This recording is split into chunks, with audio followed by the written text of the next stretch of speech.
Hope everybody is having a good Friday here on, that's what we're in the middle of here in Durham, North Carolina. And of course, I know in other parts of the world, it might be already another day and all in that space. But right here in Durham, North Carolina, it is definitely a Friday morning. And we're, of course, preparing in the United States for Memorial Day and all in that space. So some folks will be enjoying vacation time and all in that kind of way. And I know a lot of people have been concerned about the economy and how the economy is going. And it does look like Biden and McCarthy are near a 2-year deal on the U.S. debt ceiling as that default looms large and all in that kind of space. So it does look like there is some conversation about the debt ceiling and definitely avoiding it or having some sort of 2-year deal and all in that kind of thoughts. But we've also got other news going on. Apparently, a Russian rocket attack on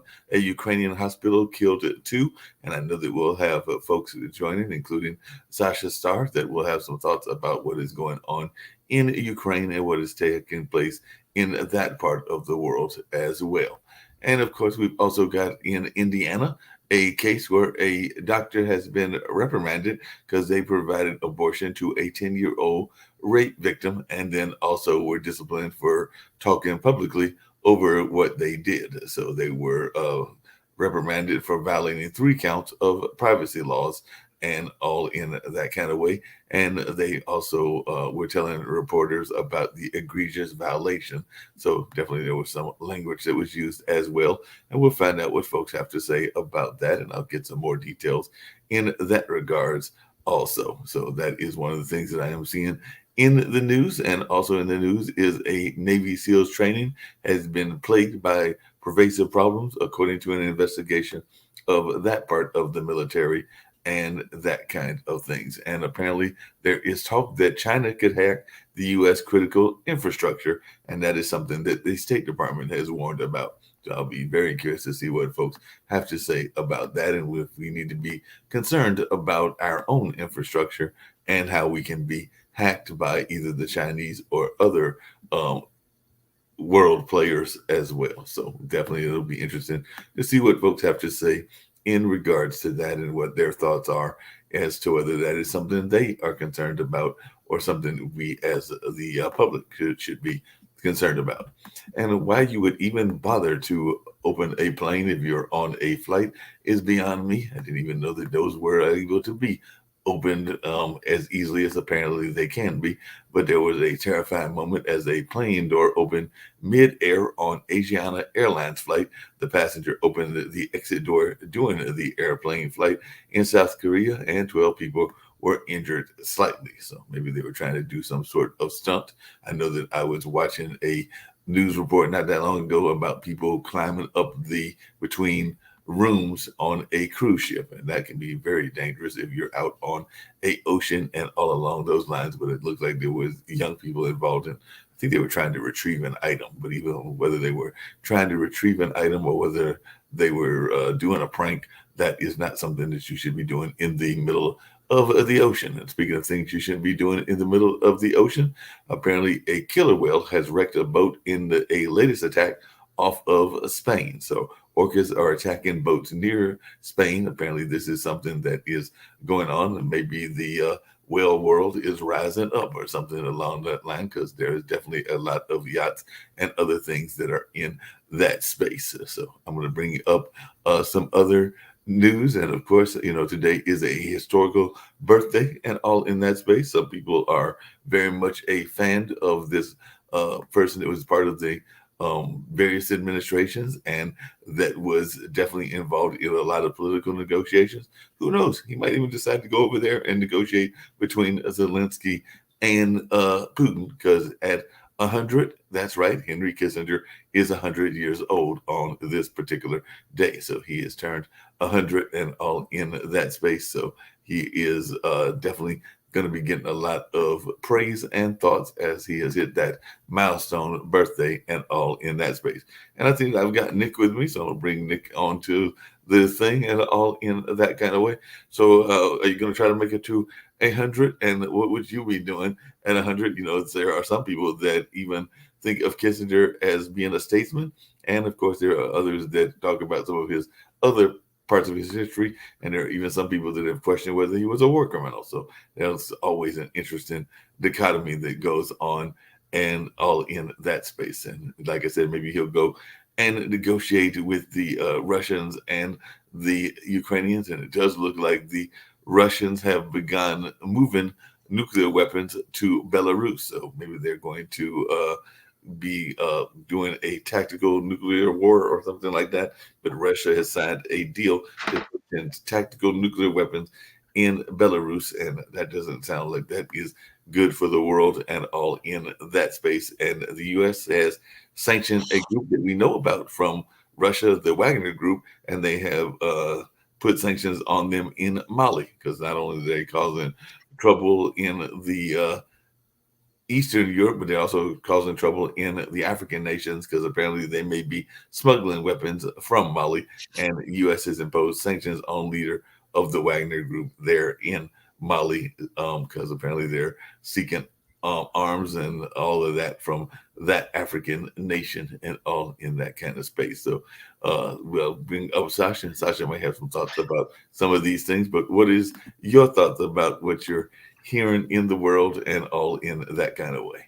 I think Sasha knows a lot more about what goes on in Ukraine than I do, so I will defer to my esteemed colleague who used to live in Odessa, who is actually the host of the Ukraine, Russia, China show, which I find now I call up friends and they go, "Oh yeah, I watched that show." And I'm going, "The guy was in Utah and I haven't talked to him in years." Anyway, Sasha, what are your thoughts? What's going on with this tactical nuke in Belarus? Okay, this is, I think, purely public relations stunt. I don't think that Putin will move any tactical or any other nuclear weapons to Belarus. I don't think, and you know, the one reason why they cannot be moved is because they will fall apart while being moved. So there will be a colossal cleanup to follow that disaster. And I don't think that Russia even have the money to do a cleanup after that. So they will have to ask Westerners to do cleanup. And Westerners will ask them to pay upfront. And what they're going to do, they will ask maybe Trump to help them to pay this upfront money. But Trump cannot help because he has to pay upfront money now to his lawyers, who demand at least $3 million deposit each. Really?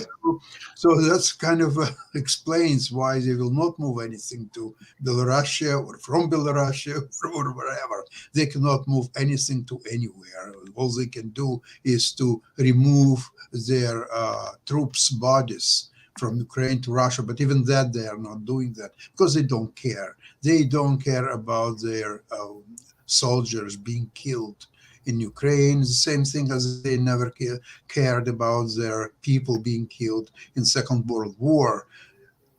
Fantastically, but Russians don't know how many people they lost in Second World War. At first, it was figure of 7 million people.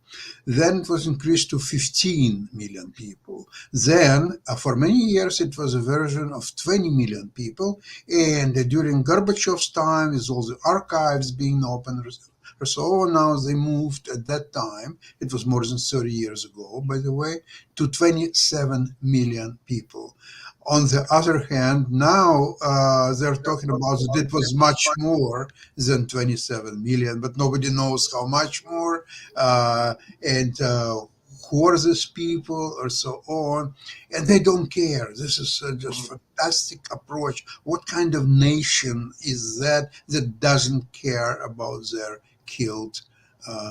Well, Sasha, didn't Stalin during his purges kill as many people as Hitler did? In other words, he ruled by way of force, intimidation, killing ruthlessly. I mean, this is what we hear in the West. I didn't live in. How many people Hitler killed in Germany? Mm-hmm. And even together with Jews, how many people in Germany Hitler killed?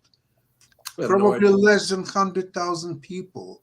At that time, as he still didn't have all these terrible concentration camps, and he didn't round the Jews and the Gypsies and other nationalities.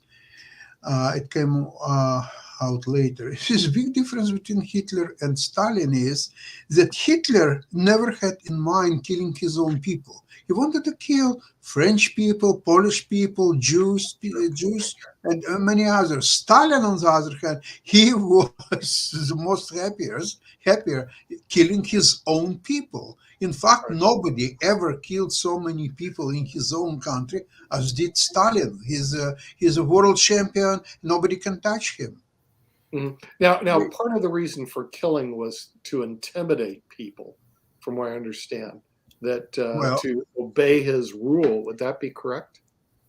That would be correct, but you see, the more dead people there are, so the more looks like you're intimidating dead people more than alive people, because there are not too many alive people yet. So your intimidation is missing the point. It's going toward dead people, but dead people cannot be intimidated. Hey, Sasha, there's another been part of what's going on in the world that you may find interest in, and other may find interest in as well. But apparently, and I do love the United States, but apparently there is a new report out that talks about that there is this notion of slavery and forced labor that is going on. And apparently 20 of the world's richest economies, including the U.S., have fueled this forced labor and all in that space. So apparently this is a new report that came out.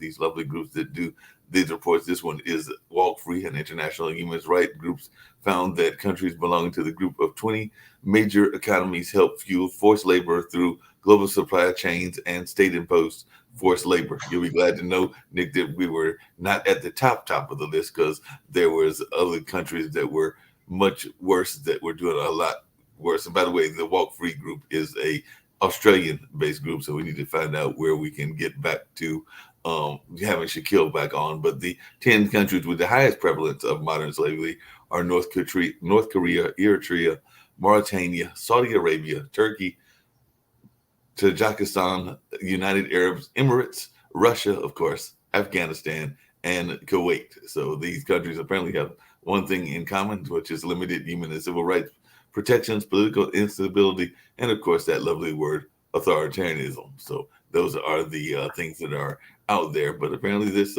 whole thing about modern slavery is a real thing, and there are folks that are doing it, including even some apparently in the Western nations. And I do know that there are forced laborers from some of the prison camps and some of the other camps, and that might be what they are talking about. But definitely it does exist, and they did say that the wealthiest countries in the world are contributed to it. I don't know if y'all had any thoughts about that, because they said between the 20 countries, they imported $468 billion worth of products possibly made by forced labor, with the U.S. making up nearly $170 billion of that. So out of $468 billion coming from forced labor, we've taken up about, more than generally speaking, it's been accepted, the notion that the slave labor is not efficient, and therefore that's not going to work on a large scale in a certain period of time, of course. However, in certain instances, it could be effective if we are talking especially about, I think, mining, where you don't need a lot of skilled labor, and it's very tedious and monotonous work, which under certain conditions can be performed by slaves. So in this condition, slavery, of course, is justified and economically viable, but I don't think that it will stay there for long. It's depends on the territory. It needs a certain legal justification, and without sort of violating certain like local. Global rules and everything. I hear what you're saying, but hey, Nick, I got a question for Yeah. you because I know that you studied the Chinese region and all of that, and you sometimes communicating with our good friends in China. And apparently, in China, there is a region called Xinjiang, and apparently, authorities there have imprisoned thousands of people from the Uyghur ethnic minority without legal justification. They've also coerced thousands of these Uyghurs into state or factory jobs. Now, they say their efforts are their attempt to combat terrorism in the region and promote economic growth. But countries, including the U.S., are buying millions of dollars worth of goods exported from Xinjiang and everything. So, what are your thoughts about this as one that is into studying the Chinese government? Because apparently, a lot of our corporations are going there and they're going like, we don't care how y'all are making the product, as long as it's a good product, we'll take it and everything. So, what is your thought? What are you hearing from your Chinese friends? Well, Mark, it's always easy to throw rocks than to look at your own house. The United States has more prisoners than any other country in the world. We have 2 million people in prison. A lot of them are for crimes like, possession of marijuana, or drug-related crimes, or purportedly drug-related crimes and minor crimes. In other words, the U.S., it's easy to run to point fingers over in China and what they're doing with very little knowledge of actually what they're doing. But we do have a lot of knowledge of what we're doing here, and you can clean up your own house first. We have people in prison today that should be in mental institutions. That's because one party shut down all the mental institutions, or I would say mental health facilities that that should still be open, because mental health is a real problem, just like physical health. People get depressed, people get have anxiety attacks, et cetera, et cetera. And we don't address that. Instead, do you remember the person that was on TV? He took a U-Haul and ran into the he ran into the White House or something, wanting to be president, and he'll do anything it takes to become it. He'll kill people. He doesn't care. Okay, that is an obvious schizophrenic, and he belongs in he's 19 years old. He belongs in a mental health facility. That today the drugs are much better than they were years ago. Years ago, they put them on stelazine, which is a real tough drug, and lithium. Today, they have really good drugs to get people more stable than they do ever before. The press, which isn't very bright, sorry, I know you went and got your journalism major. Okay, denote it to be a crime and never bring out the fact that there's a good chance this person has a mental health issue and needs to go into a mental health facility. Our criminal justice system drags them into prisons because they don't know what to do with them. But if you talk to a lot of the people that work in the prison system, they say about half of these people belong in a mental health institution with drugs that are available today that weren't available 20 years ago, that can help rehabilitate them and put them back into society as, basically performing individuals.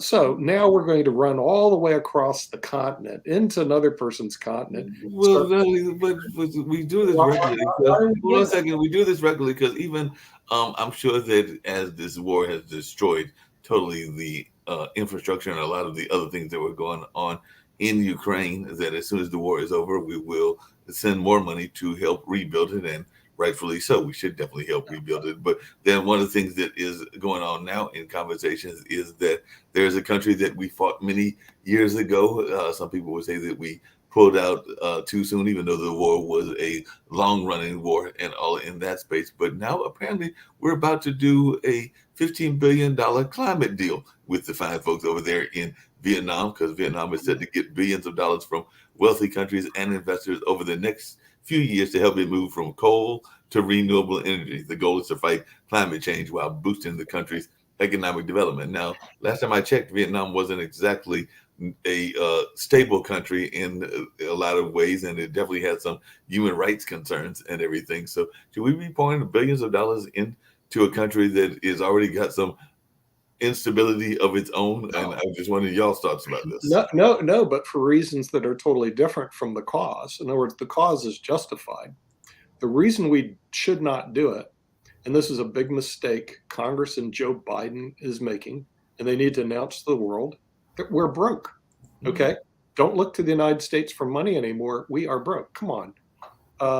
Mark, we're 31 trillion in the hole. And our friend Donald Trump basically acquired 25% of that national debt.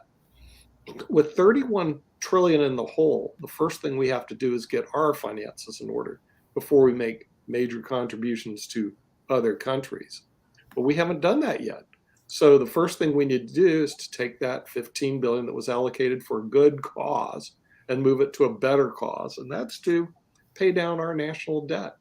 Or even balance our budget. Remember, we haven't even balanced our budget. We are continually acquiring more debt. We're spending more than we're taking in and putting it to the national credit card. But not only we're acquiring debt, we don't even have our own security. Because I know that Sasha will love this, as he used to be in the military himself there in Russia, and definitely had some other ties to military and government folks around the world and everything. But that being said, you're gonna love this one. Apparently a Chinese state-sponsored hacker has infiltrated the U.S. naval infrastructure. I don't think that's a good thing, because apparently the Secretary of the Navy even admitted this on yesterday. So apparently they've got in there and found a way to hack our U.S. Navy. Who knows where they might start firing those missiles, if they can get in there and hack our missiles and do whatever other hacking they can do. So, Sasha, you were in the military. I had never served a day in the military, and I would definitely admit to that and everything. But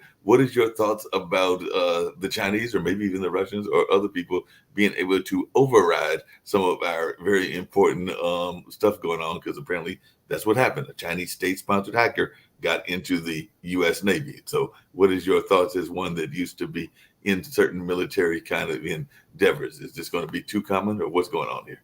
In my time, there were no hackers, actually, and even if they were, they would be executed very quickly. So, but it was before the hackers came on, so there was no any danger of being infiltrated by some foreign influence, technology, or any other stuff. So today we live in obviously in different world, and everything is so much more complicated. And the hackers are doing fantastic job, and there are more and more defense against them being corrected. But they will become even more sophisticated. So this fight will go on until something terrible will happen to one way or another. That's my opinion. What's your thoughts, Nick? When you're worried about the hackers getting into the Navy, and then maybe the Marines and the Air Force and the various other branches? Yeah. I mean, the thing is, but again, we do have a big budget in this thing called national defense, which is like $800 billion, almost $1 trillion. When you have a budget that large, you should have extremely good security. So again, I would delegate that to obviously the Department of Defense to solve that problem when it comes to hackers. But you do not want them to get our information now. No, we definitely don't want to get our information. Speaking of which, and I wish that Steve was here, because I know that he is a big proponent of India and the India Prime Minister, and we talk about what goes on in our government. But apparently the Indian Prime Minister, Narendra Modi, will inaugurate a new parliament complex on Sunday. And this is the centerpiece of his $2.4 billion project that aims to remake the British colonial era building in the Capitol Center and give it a distinct Indian identity. So he's going to rebuild it and maybe give it some Indian kind of symbolism and stuff along those lines. But that's a lot of money. And last time I checked, India, while it has very wealthy parts of India, it's also got some very poor parts of India. So I would think that they could use that money just like we can use some of our money for some better causes than a building. And apparently there are other folks in India that are agreeing, because there are some folks that are saying that this is his attempt to bolster his brand of nationalism as part of his own legacy and everything. But what are your thoughts about these folks that are building intricate buildings, both here and I'm sure that who knows if Trump gets elected, he may try to redesign the White House and get the idea from Modi. It'll have the Trump Towers kind of appeal and all in that way. But what do you think about folks getting these fancy buildings? Even in the U.S., every president that I know, as soon as they get out of office, they get a library, and the libraries have a lot of money spent on them and everything. But what is your thoughts about this money from our political folks, be they here, India, or other parts of the world? No problem with it. No problem at all building infrastructure. In other words, everybody says they have their hands out. What are you going to do for it? Nothing. Just give me money. Okay. Let's take a look at this other alternative. You say, well, I want money. And you say, okay, we'd like you to build a building. Now, notice what happens. The person still gets the money, but the country gets a building. So I have no problem with spending money on infrastructure. As a matter of fact, it should be spent on infrastructure. A lot of the programs we have out are waste because your people want to receive but not give. You know, we need people to give service and give back, because the thing is that builds a country. Receiving doesn't build anything. So when somebody is receiving funds to build infrastructure, I think it's great. We should build trains here in the United States. We really don't have enough. Now I would say we need to put people to work, but Lord, our unemployment's like 3.4%. Yeah, it's one thing to build, but it's one thing to build a train. It's one thing to build a train or a railroad or highway. It's another thing to build a monument to yourself, which is apparently this building is in India. It's a monument to itself. You can make a spurious argument that all the buildings out there are monuments to the people that built them. But over a long period of time, these buildings tend to change hands, et cetera, et cetera. And if it takes an egomaniac to build a building, fine. Okay. I mean, at least the building got built and has other uses as time goes by.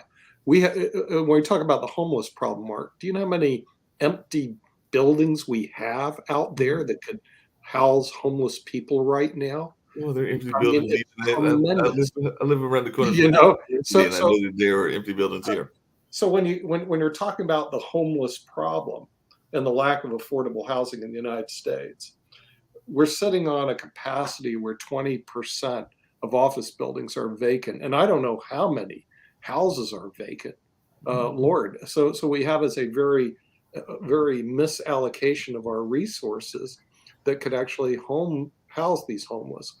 We have unemployment at 3%. Oh, we can't find people to build the trains that we desperately need to run. Well, we've got 1 million people at the border who want to come in and build the trains. I would put them to work immediately, saying, look, okay, I need a job. I'm coming from Venezuela, and Venezuela is horrible. Okay, fine.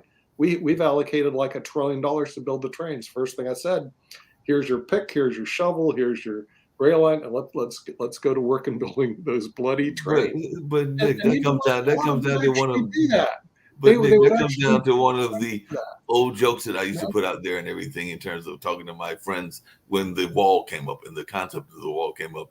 Most of the people that build the wall or that do the construction around the United States are of Latin American descent and of other immigrant kind of statuses. And what I used to somewhat jokingly, but I was only halfway jokingly saying this, is that if I was a person coming from Mexico and you told me to build a wall, don't you think that I would have all kinds of trapdoors and other things that I would have in there in order to get around it and everything, because I'm the one building the wall and you're trying to stop me from doing it. That's your job. That's your job. But see, building the wall and changing our immigration policy can work together. In other words, the wall is designed for illegal immigration. What we need to do is also create pathways for legal immigration to bring people in to do jobs here, which frankly, Mark, aren't getting done by Americans. They just don't want to do the job. Fine. There's a lot of people at the border who actually like to work. They like to work. They like to make money. There's a lot of people out there that actually like to work and they like to make money. Okay. And if it takes them saying, well, I don't have a problem laying rail lines across the United States and digging the ditches and building the buildings to make sure it's done, then bring them in and get them done so that we do have the rail lines that they have in China. We do have the rail lines they have in India. which by the way improved their system dramatically, and in Spain and in Italy. And the thing is, we don't have that, and we do have the buildings. Notice the United States, and I saw this the other day, Sasha, because they're flipping it up on the internet. We used to be the world's leading producer in steel in the 40s and the 50s and the 60s and the 70s, and then came the 80s and the 90s. We don't even make the top 10 in steel. That's outrageous. And what about aluminum? We used to be the world's leading producer in aluminum. We're not. We're like a Potzer. It's almost like does anyone ever look at these metrics? And now the big thing is we're But Nick isn't part of the problem. Nick isn't part of the problem that too often folks throw roadblocks into things that make a lot of common sense. Like you talk about the infrastructure and the rail. I know for a fact that there are people that would love to have a rail from Raleigh to Charlotte, or Raleigh to Atlanta, or Raleigh to a number of other places. They could be very fast, and efficient. But whether it's a Duke, whether it's a corporation, whether it's the government, meaning the state government, or even the federal government, there are oftentimes ways that roadblocks that are thrown in there that are nonsensical, or even add a tremendous amount of time in order for it to happen. I was talking to somebody, and they said that we would possibly get rail from Durham to Raleigh fairly soon, but don't hold your breath for it going to Charlotte, and definitely don't hold your breath for it going to Atlanta anytime soon, because there are corporate ties that are stopping it because it is not in their mind, in their interest. So that's one of the problems that exists.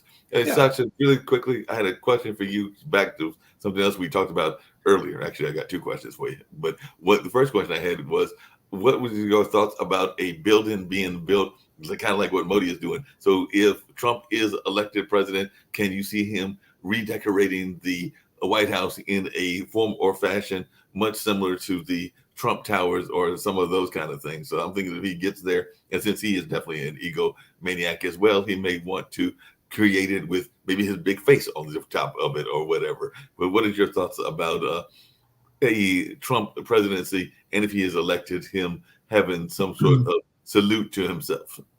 I think you should erect in every major city a Trump opera house, a Trump skating rink, a Trump arena, a Trump hotel, Trump railway station, Trump airport, and everything. All hotels, Trump, or so on. It reminds me, actually, the concept is around 30 years ago, there was a very popular movie, Demolition Man. Mm-hmm. And it's happening in the future, where he's invited, I think it was Sylvester Stallone played a lead role. I think you're right. Yeah, he was invited in five-star restaurant to enjoy the meal. They're coming to the restaurant, and it's a posh five-star restaurant. The pianist is playing and so on. And the name of the restaurant is Taco Bell. Mm-hmm. And he is impressed and said, "Oh, is that Taco Bell? In my time, it was something different." He says, "Yeah, no, sometime later, there was a restaurant war. And the winner in that war became Taco Bell. So Taco Bell acquired all restaurants in the country, named them into Taco Bell, but there are 5 stars Taco Bell, 4 stars Taco Bell, 3 stars, 2 stars, 1 star, half star, and whatever. So we are now in a 5 stars Taco Bell, and you see what a beautiful place it is, and so on. So this is a concept that could be used by Trump, is to erect Trump 5 stars facilities, 4 stars, 3 stars. Actually, he shouldn't go below 3 stars. So anything what is there below 3 stars, he has to just demolish. And demolish those. I like that idea and everything. 3, 4, 5-star structures. That's it.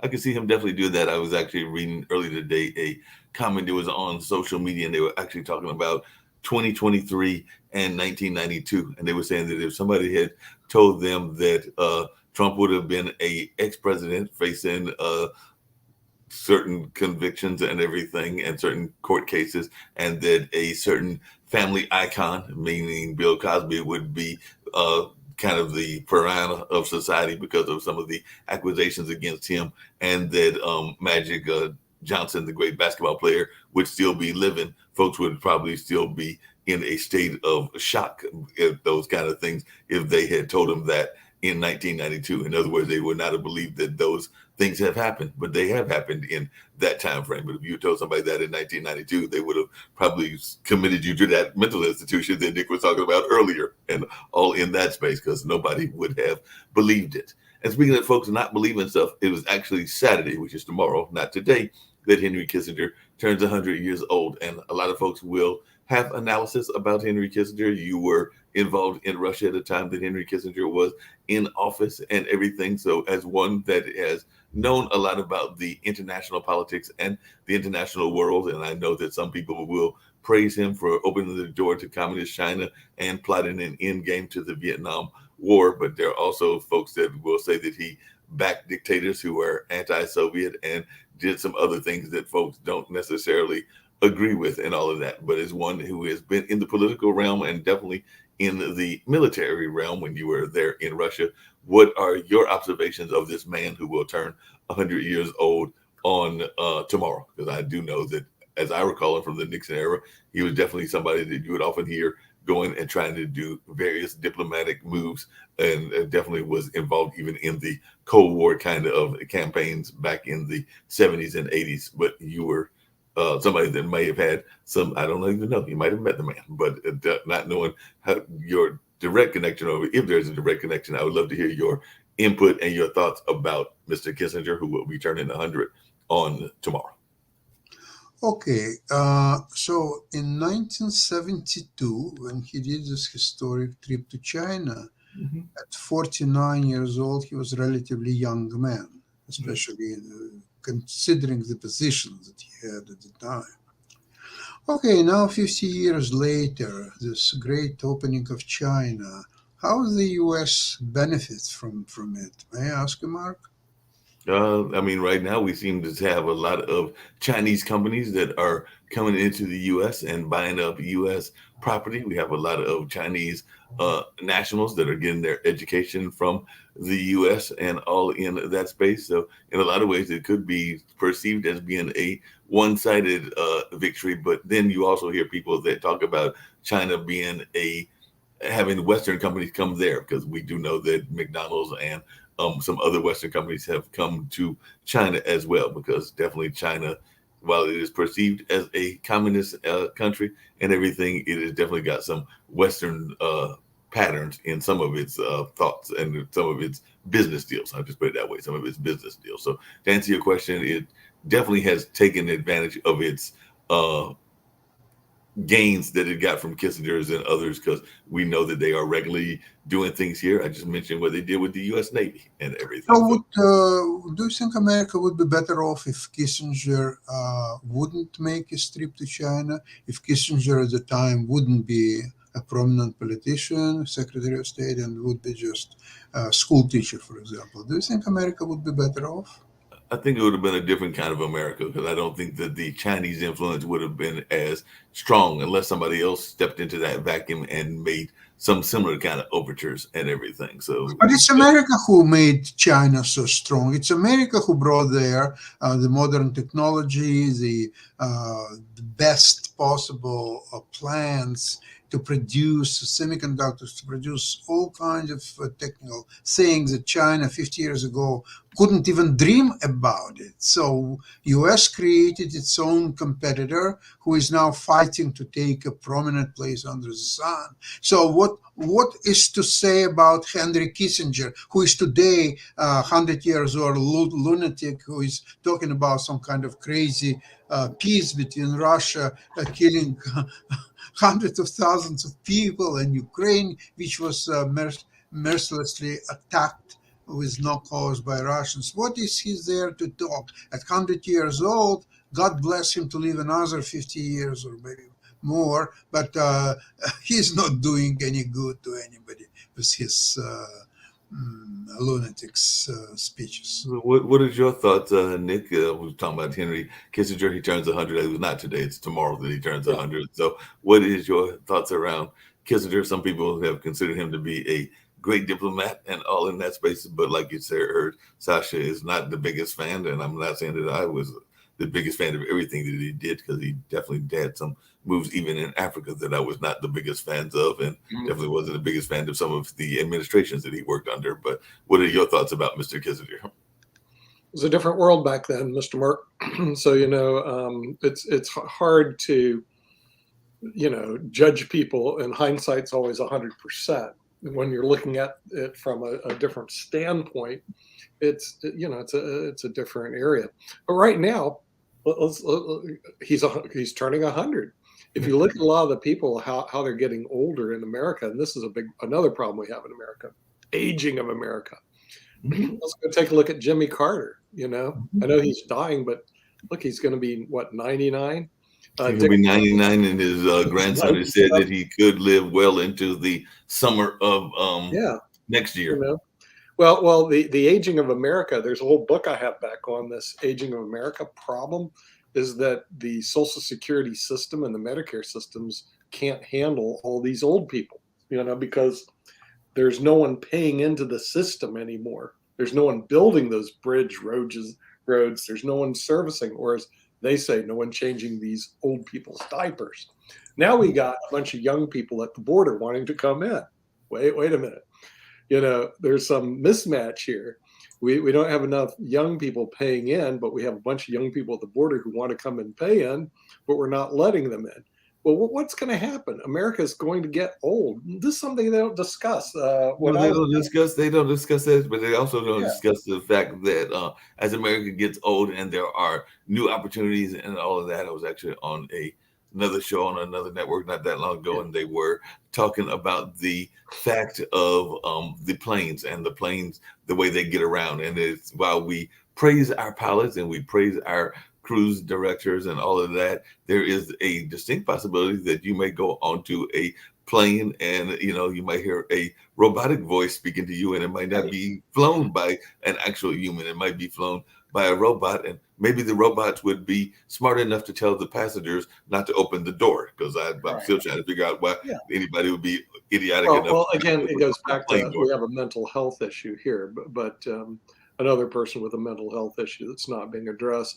But the demographics of an aging America is a big problem. When I was looking at, there's a movie out called 80 for Brady, and they're all 80. Jane Fonda's 80, and you have all these, Lily Tomlin's 80. They're all 85 years old in the movie, except one person complained, I'm not 80, so why do we have 80 for Brady? Her name was Rita Moreno. She's like 91, 92.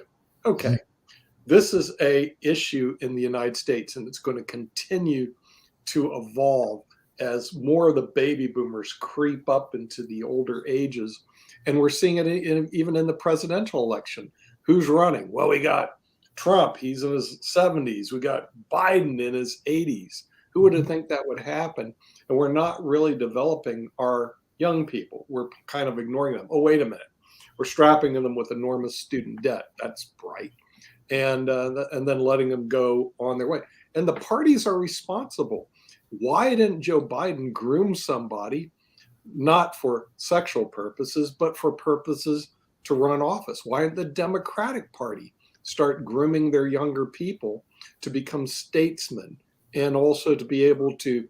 Hold on a second, Nick, but isn't that a problem? Hold on a second, because I'm going to actually throw this back to you and Sasha, because my observation, this is just my observation, I think that is not just a government problem. I think that is a societal problem as well, because I think that there are a number of companies, including some that probably Sasha invest in and everything, that do not do a good job of that type of succession planning, because there are different ways of that term being used and everything. But when I'm saying succession planning, I mean having somebody to step into the office after the leadership leaves, because I've seen that in nonprofits, because I've worked in nonprofits. I've seen it in corporations, I've seen it in a number of places, because I think a lot of folks, one, they try to get their kids involved, and sometimes the kids don't want to be in the same business and everything, or two, they just don't have a plan whatsoever. Like, for example, what we have some major companies that are out there. Amazon is being run by Jeff Bezos. Elon Musk has got his whole Tesla empire and everything. And there is Richard Branson that has got Virgin and everything. I see all of those people out in the limelight. I've yet to see their kids out in the limelight, so I don't know that they even have a succession plan and everything. So, like I said, I don't know them. Hey, Mark, like on Bill Gates's case, he doesn't need a quote succession plan. All his kids are very well off financially already. No, but that's them individually. But the company needs a succession plan. No, they already have it. Bill Gates running Microsoft. He's 2 CEOs down already. Steve Ballmer ran it and didn't do a good job. And now they have this Indian fellow who's doing a great job. So they've succeeded in transferring the torch already at Microsoft. In other words, bring people up in their organization to take over these positions. Jeff Bezos and Elon Musk, frankly, they're just not that old right now. But it's important. It is an important issue. And every corporation in the United States is succession planning, and it should be in our politics, but it isn't. And this is the funny thing. You never hear about Joe Biden saying, we have some really good young senators and young could be like in their 50s, okay? To Joe, think about it, it's 30 years away, that I'd like to introduce you to, et cetera, et cetera. He doesn't do a good job. And Trump, it's all about Trump. Where's his success? Well, they do it, but they do it. They all egomaniacs. They all hate each other. No, okay, but they do it in a very narrow.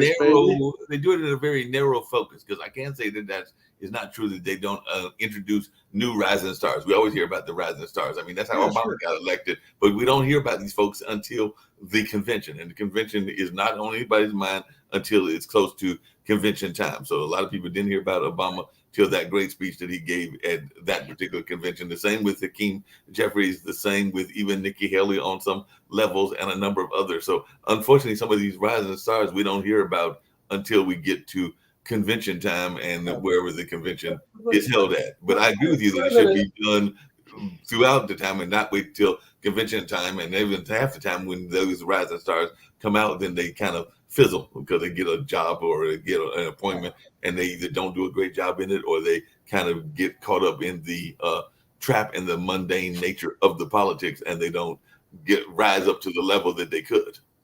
Well, part of it, I think, Mark, is the nature of politics. It's very egocentric based. It's not team collaborative based. So when you think about it, it's I win, you lose, I win, you lose type of contention. It's not like collaborative, hey, how can we work together type of base.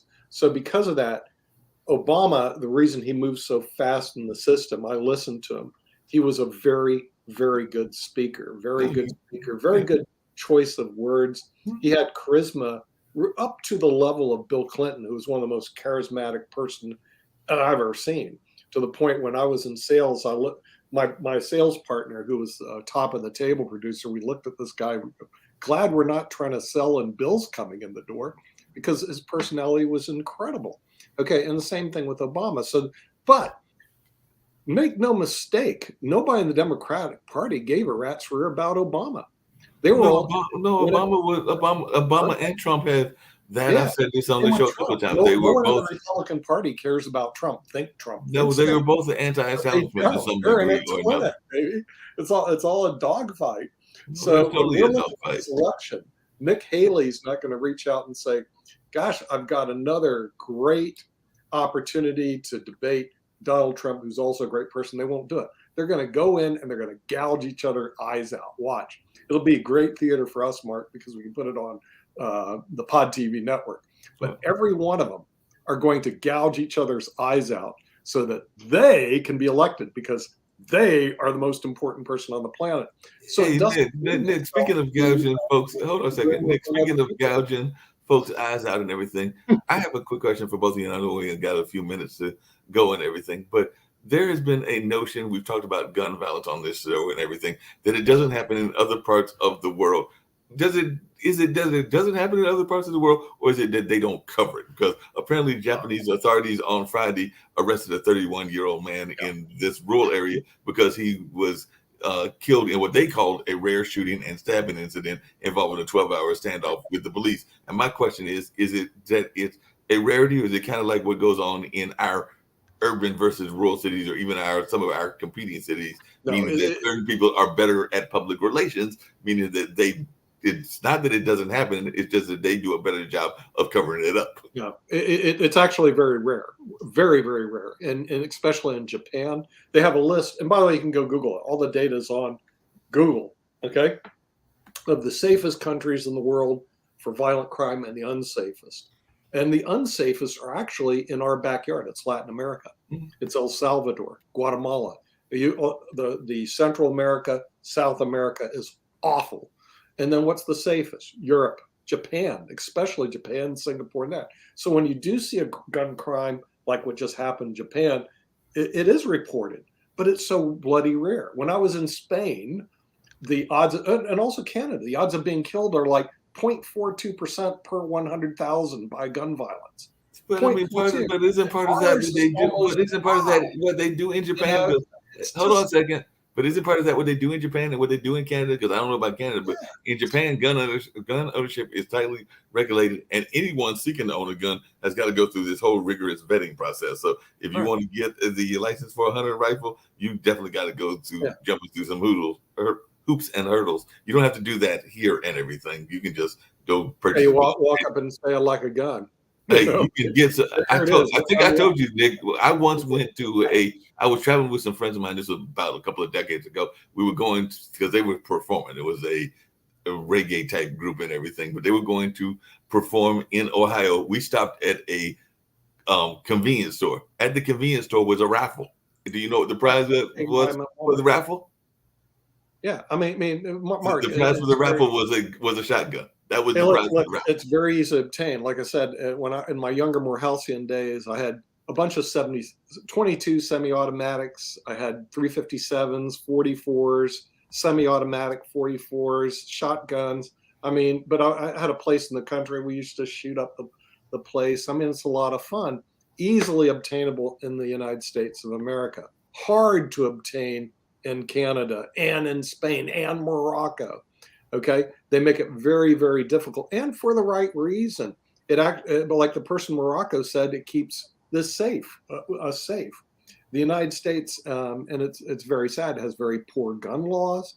We have very poor gun control at all. We have a Second Amendment, which my thinking is just abolish it, and then let the states compete like they did in abortion as to what state is the safest state. Right now, it's not safe in the United States of America. I feel, Sasha, I spent a month in Spain. You know why? That's 1 month of my life I know I'm safe.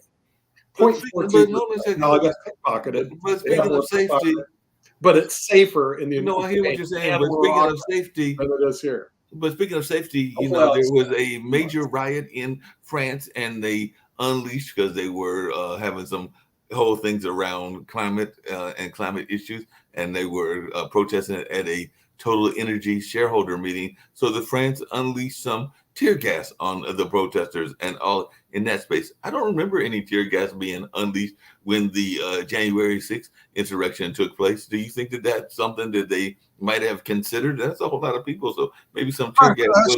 I'm surprised why you're talking about January 6th and not mention that the great leader of Oath Keepers was yesterday sentenced to the biggest, the largest, the longest 18 years. 18 years. It's 18 years to jail.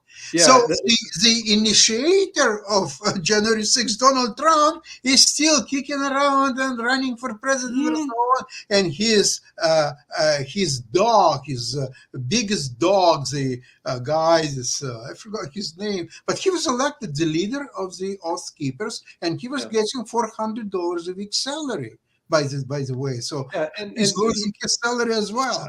Sasha, the sad part about this gentleman is that I think he was a Navy SEAL. He's obviously a really strong, fit guy. So he should have continued his career as a Navy SEAL. Why didn't he? And on top of it, he graduated from Yale Law School. You don't go to Yale Law School and be a dummy. Usually, fantastic. So this guy was settled for $400 a week. A week, yes, it is a week. Yeah, but once he was earning $1,600. What a misallocation of a person's life. Okay. Only 4% of the people apply to Yale. 96% get rejected right away from Yale Law School. He goes to Yale Law School, graduates, okay? He can get a job at any major law firm in the United States, or be a professor somewhere, or contribute to society, or solve problems. But you know what this clown does? This is where I have no respect for it. He turns around and becomes this crazy, I'm going to overthrow the government type of person. So he belongs in jail for 18 years. That'll cool him down.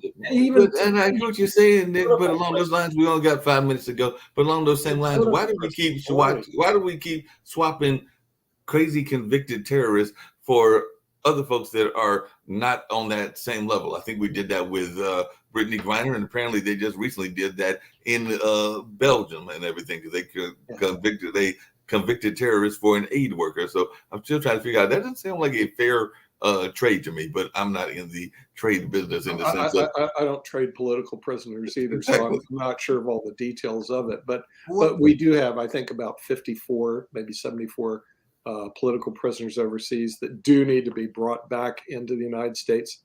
I know the State Department does work on it. It's quite challenging to get that type of job done. And you're right, the Oath Keeper guy who headed it up, and he's claiming, well, I wasn't there physically. Okay, well, let's get real. How many people did Hitler kill? Probably none. He never carried a rifle. So he should say, when he goes to the Nuremberg trial, I'm an innocent man. Why is that?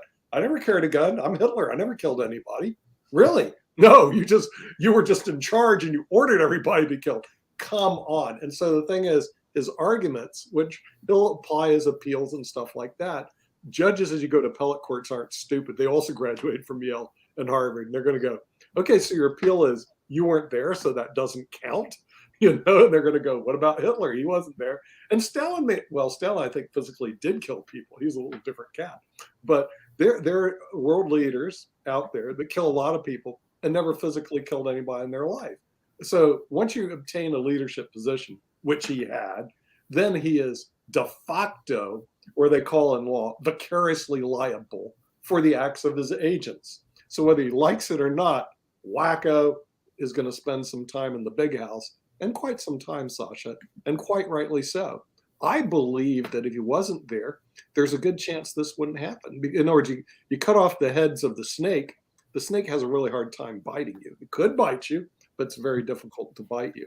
And he was the head of the snake. He was the head snake. So they got him. Well, we'll be back on tomorrow to talk about this and everything. Maybe we'll also talk about the whales that apparently are taking us affront at us humans, because apparently they're trying to attack us as well. Maybe that's a situation of climate change where maybe the whales are rebelling against us and all along those lines. So we'll see whether anybody has any thoughts about that, the whales that apparently are attacking ships on a regular. But I do know that Sasha and me have got to get over there to the Russia, China, Ukraine show and all into that space. So we're going to do that right now.